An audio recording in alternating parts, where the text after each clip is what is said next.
Assalamualaikum warahmatullahi wabarakatuh. Nama saya Fitria Amalia Sabila dari semester 5A. NIM saya 11822280014. Di sini saya akan menjelaskan tentang proses bisnis dari SKKM STIMIK Yadika Bangil.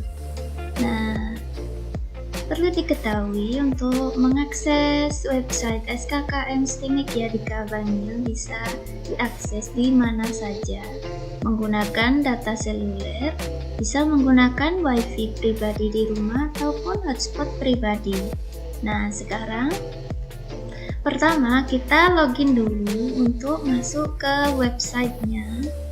Pertama kita ketik linknya skkm.stimik.yadika.ac.id, lalu di enter. Nah, maka sudah keluar halaman depannya, ada tulisan SKKM STIMIK Yadika, dan di sini ada username dan passwordnya. Di sini mahasiswa STIMIK Yadika akan diharuskan untuk mengisi username dan passwordnya. Username-nya menggunakan NIM, sedangkan untuk passwordnya bisa menggunakan default atau password yang sudah diganti bila sudah memasuki SKKM sebelumnya. Oke, sekarang kita isi username-nya. Nah, saya akan mengisi username-nya dengan NIM saya sendiri dan mengisi passwordnya. Setelah itu kita klik login. Nah, di sini ada halaman dashboard mahasiswa ya. Di sini ada penjelasannya, ada kegiatan pending, ada kegiatan yang disetujui dan kegiatan yang ditolak. Di sini kegiatan pending milik saya ada 4, sedangkan untuk kegiatan yang disetujui ada 6, dan kegiatan yang ditolak ada 0 atau kosong.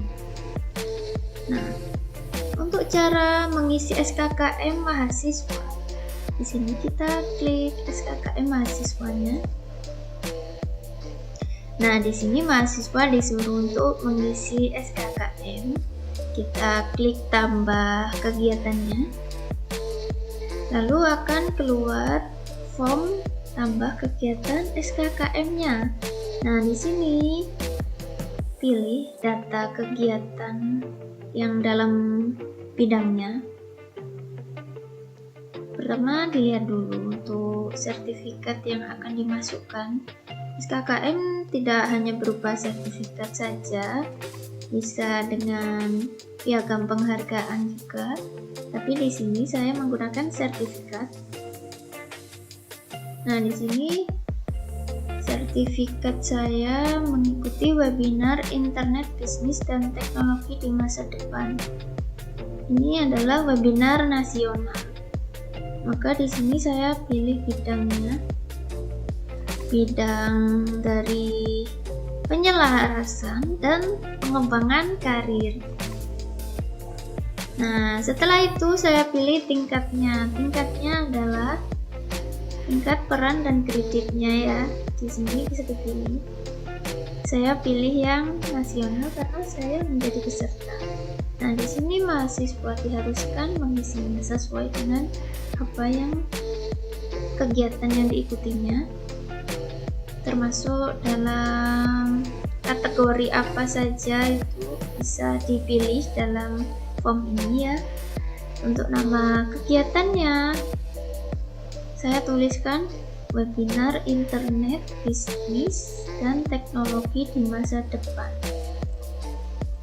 Webinar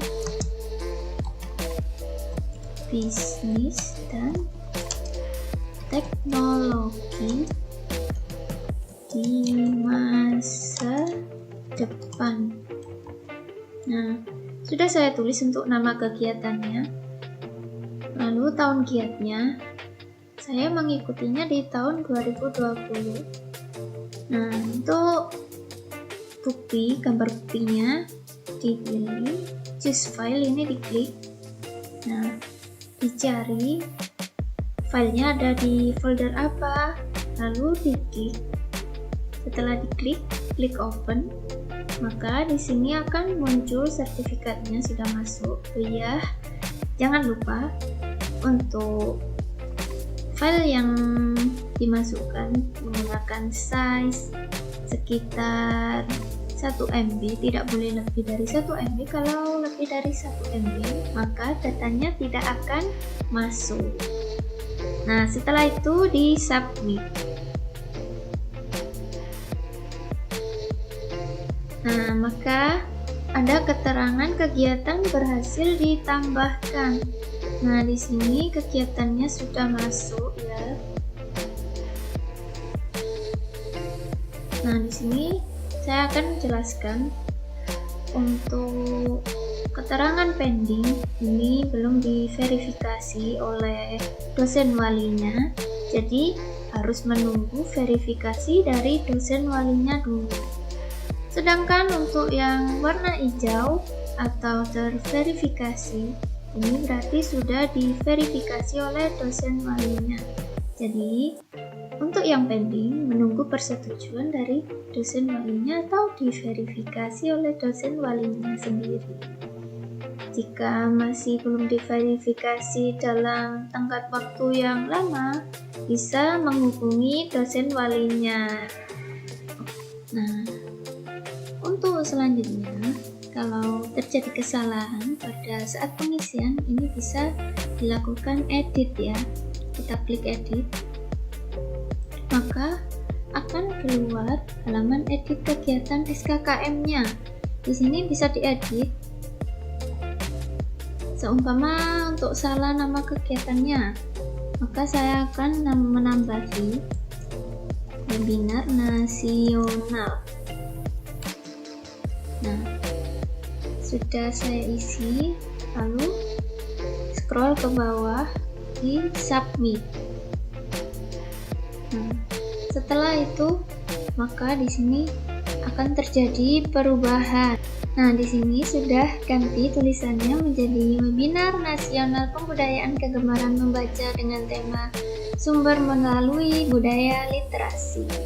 Nah, ini juga bisa di delete ya, kalau memang terjadi kesalahan lagi bisa di delete, atau memang ada yang ketidakcocokan bisa di delete langsung atau dihapus. Oke. Selanjutnya untuk yang di bawah ada laporan SKKM ya, tombol laporan SKKM. Diklik. Di sini di laporan SKKM ini, SKKM-nya bisa di print. Nah, di sini juga ada penjelasannya ya untuk indeks, serta ini ada bukti peran, tingkat, tahun, dan kategori bidang kegiatan. Nah, untuk mengetahui total kreditnya, di sini sudah jelas ya. Untuk total kreditnya, punya saya ada 44. Nah, maka mendapat predikat kurang. Jadi, saya harus memasukkan SKKM atau kegiatan yang saya ikuti supaya kredit saya naik.